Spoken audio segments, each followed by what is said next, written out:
Hey team, Luke here. As always, Tennant Reeves, climate guy from AO Group. But we've got a special guest today, Richie Merzian from the Australia Institute. Provocateur par excellence. And raconteur. Thank you. Although I would say I probably have more props than both of you combined as well. Well, look, that wouldn't be hard. I didn't know we were going to unify. measure our cops today. Everyone measures this. You have it on hand. I'm very middling, like nouveau cop. You've been to a couple. 4 physical, 1 digital. I've been to one. So This one. I'm the newbie. Okay. But anyway, we're not here to measure our cops. We're here to Old man. talk about what happened at COP27 today, Friday. Tennant, what stood out to you? Well, I was in a number of events here at the Australia Pavilion with its fabulous artwork forming our backdrop. An event on cross-sector collaboration that I think Luke can talk to, but also an event on decarbonisation of global industry and Australia's part in that. And we had 2 would-be hydrogen and clean energy export powerhouses from CWP and from Fortescue on the panel. We had Worley, global engineering consultancy. We had me giving some perspective. Chaired by Darren Miller. Darren Miller, who gave a shout out to a little podcast called Let Me Sum Up. Tell me about Let Me Sum Up. It sounds fantastic. It's Darren Miller's top 3 favourite podcast in the world. In every episode, 3 intrepid co-hosts summarise major climate and energy reports that you might not have had the time to read. Find out more at letmesumup.net. It sounds fantastic. Richie, are you a listener? Look. Get with the winning team, Richie. I am now. Now I'm an avid fan. Right answer. Yeah. All right. So you were part of this panel. What was the key takeouts? Key takeouts were, look, the energy transition, just the domestic bit of it is big. All these visions for Australia as export super powerhouse are bloody big. And my God, they take a lot of doing. And not just like the supply chain stuff was very big, the discussion of how much, like CWP saying, well, we've got a lot of MOUs, we've got a lot of discussions of interest about with potential customers. We don't have like 20-year PPA or purchase agreements that would underpin something. Everybody in all stages of this supply chain is going to need to take a leap of faith on the supply side, on the demand side. I found that bracing. Yeah, so the thing that always strikes me about the analogy that's always used, this is the biggest transformation since the Industrial Revolution. The Industrial Revolution was a lot of localised, gradual transformations of local economies that eventually took a while. Took a long time. Yeah. And there was no deadline that anyone was working towards. Yeah. So it's a very fundamentally different dynamic. It's unlike anything we've ever seen before. Yes, this is going to have to be very, very quick. So I thought that was a great panel. My contribution was to preview the fact that Australia's ambition has gone up. It's going to go up further. States have been getting out there with their own ambitious energy and emissions targets. We had the Treasurer Minister Matt Kean just here a couple of days ago. That's true. New South Wales has been a leader in recent years. I think in the last month or so, they've slipped to the back of the pack. Ooh. Not by failing to do things, but Queensland and Victoria have really ramped up what they're committing to do. So there's an election coming up in New South Wales next year. Maybe we'll see some more announcements. Hopefully a contest to the top, yeah. There you go, Matt. Tennant says, your climate policies, weak tea. Get with the program. But also, Matt wants to host, our mate Matt, wants to host the COP31 in Sydney. And so he's going to have to compete, with Brisbane, with Adelaide, with a whole variety of other cities who, are going to give him a good run for his money. Now, Richie co-authored a report on why Australia should host a COP. Not the one that we're now going for, an earlier one, a bit of a stretch. But like, what do you think in terms of the best location? Like, is Matt Kean right? Do we want to value pre-existing massive infrastructure for events? Yep. Or do we want to value symbolic location? Well, I mean, Or can we have it all?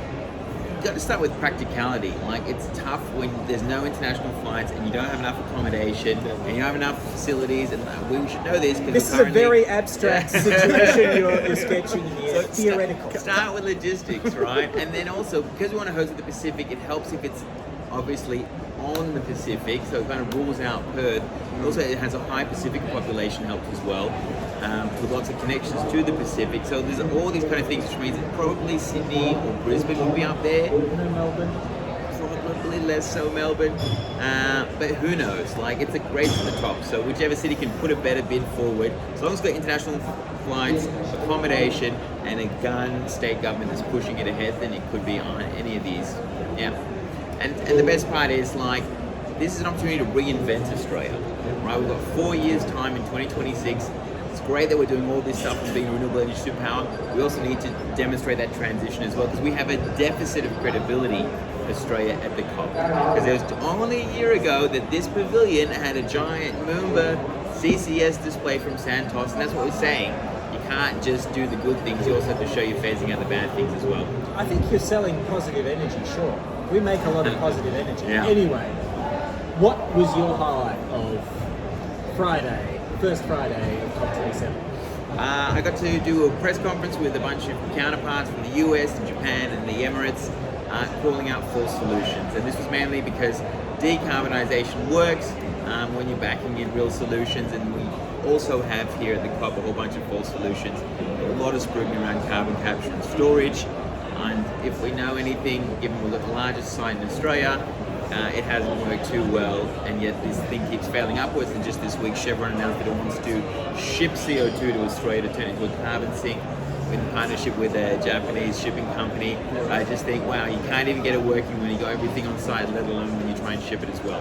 So let's focus on real solutions and get rid of the false solutions. So I've got a line for you, which you might pick up in your advocacy. So my friend Thomas Novak, he was pitching me on this whole issue we have about picking winners. Yes. Right. Which I think we've moved past the point where we need to worry about that. And the other piece of rhetoric we've had in Australia for a long time has been technology neutral. So Thomas gave me this great phrase, which was technology clarity. Like, what's going to work, and what does the evidence suggest is going to be the pathway forward? Because we've just got to start making some choices in the next decade. We don't have time to wait for some magical pixie dust to arrive in 2035. Yeah. And I would the nuance I would put on that is that there are some sectors of the economy where the pathway is really clear. I would say buildings, both commercial and residential buildings, is really clear. We need to electrify. There's other pathways. Transport's clear. Yeah, I would say low temperature process heat is pretty clear. That's going to be going to be electrification. There's other parts of the economy which is more challenging. Are you just miming in the background? That's right. Yeah. We don't need to get into that. Yeah. But you're right. Technology clarity, it's a nice way of putting it. I mean, to Minister Bowen's credit, like when he was presented with this, he said, well, I will pick things based on evidence. Yeah. And so if CCS keeps failing, then obviously we should just stop investing in CCS. And if it works and it's economic, if people want to go for it, then the minister can consider that case. But it hasn't happened. And every target we've set for CCS, be it the IEA or the IPCC or locally, has failed. So maybe one day they'll nail that, but we're still waiting. All right. I think this sounds like a topic for a podcast. Stay tuned, team. Well, I'll just round this one out by saying that, as Tennant said, I joined him on a panel on cross-sectoral collaboration. We had, who do we have? WWF, Clean Energy Council, Energy Efficiency Council, Meat and Livestock Australia, National Farmers Federation, Climate Works, all-star cast, expertly chaired by one team, Reed. And I suppose the takeout was, Australia almost by necessity has formed a whole bunch of interesting alliances between unlikely bedfellows to get stuff done over the last decade. It's really been a pretty challenging decade in energy and climate land. But we're going to have to, double down on that, given the myriad of challenges that we have that we need to solve really, really quickly. That's going to require some deep collaboration. Like, you know, Anna was talking about social license stuff with the rollout of transmission lines with renewables. And the Freeman Clean Energy Council. I was talking about, you know, the big challenge we have to electrify, you know, 8, 10, 12 million residential buildings over the next 15 years. What else? What were the other examples? Well, I think the land use clashes, or potential for land use clashes between mega renewables rollout and mega transformation of the agricultural and livestock industries, they really need some working out, and social license is going to be a big deal, but not insuperable. Tennant, there are some lovely people out there that are waving at Richie and saying, he needs to get his shit together and get out of here. And so do we all. I think we all need to. Thanks for having me on, guys. It's been an absolute pleasure. And catch you around coffee. Yeah, now I'm going to go listen to my new favorite podcast now. Let me sum up.